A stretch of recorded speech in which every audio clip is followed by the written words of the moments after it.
అసలు ఈ రోజు పూజ చేయడం అనేటటువంటి దాని వల్ల వచ్చే ప్రయోజనం ఏమైనా ఉంటుందా?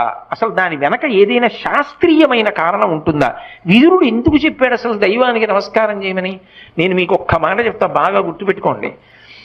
ఎవరు పూజ చేస్తున్నాడో వాడు లోకము చేత పూజింపబడతాడు. నేనన్న మాట బాగా పట్టుకున్నారా? ఎవరు పూజ చేస్తాడో వాడు లోకము చేత పూజ అందుకుంటాడు. అదేమిటండి మీరు అన్నమాట మాకు బాగా అర్థం కాలేదు, మీరు ఏదో అన్నారు బాగుండదని అన్నాం అంతే అంటారా? మీకు వివరణ చేసే ప్రయత్నం చేస్తా. పూజ అంటే ఏమిటి? పొద్దున్నే దేవుడి దగ్గరికి వెళ్ళో దీపం పెడుతున్నా. ఎందుకు? ఎవరు భగవంతుడు? చంద్ర సూర్యౌచ నేత్రే కర్ణావాసా శిరోద్యౌ ముఖమవిదహనో యస్య వాస్తేయమద్భిః అంతస్తం యస్య విశ్వం సురనర ఖగో భోగి గంధర్వ దైత్యైః చిత్రం రమ్యతి